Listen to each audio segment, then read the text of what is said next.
जय श्री कृष्ण दोस्तों।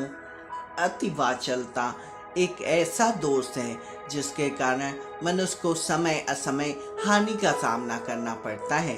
दोस्तों, इस संबंध में आज आपको हम एक कथा सुनाने जा रहे हैं। एक राजा बहुत अधिक बोलता था।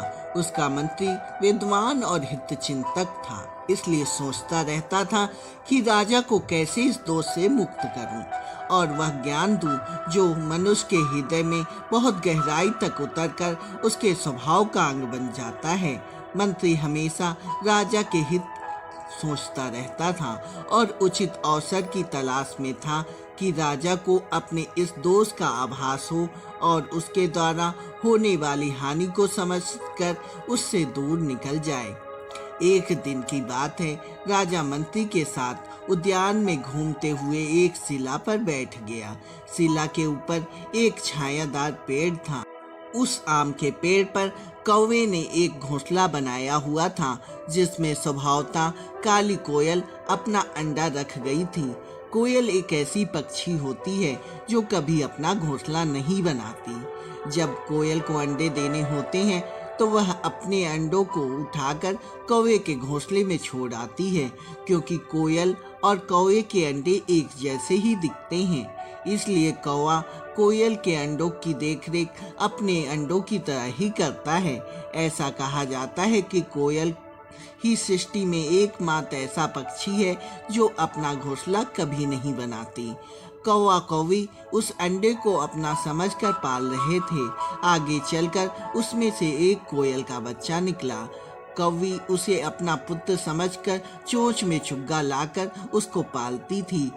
कोयल के बच्चे ने असमय, जबकि उसके पर भी नहीं निकले थे, कोयल की आवाज में अपने मुख से आवाज निकाली। कौवी ने सोचा, यह अभी विचित्र आवाज करता है, बड़ा होने पर क्या करेगा।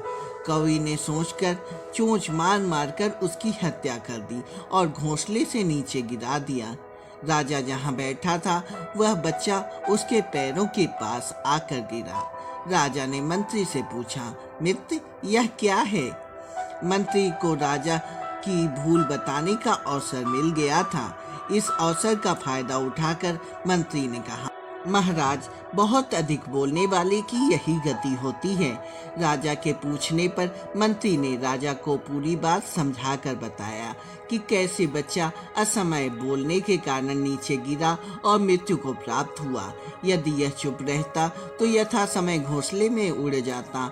इतना कहकर मंत्री ने राजा को मौके देकर उसकी वाचलता दूर करने के लिए यह प्रत्यक्ष उदाहरण बताकर नीति बताई। चाहे मनुष्य हो, पशु पक्षी असमय अधिक बोलने से इसी तरह दुख भोगते हैं। उसने वाणी के अन्य दोष और दुष्परिणामों के बारे में भी राजा को बताया। दुर्भाषित वाणी हलाहल विष के समान ऐसा नाश करती है जैसा तेज किया हुआ अस्त्र भी नहीं कर सकता।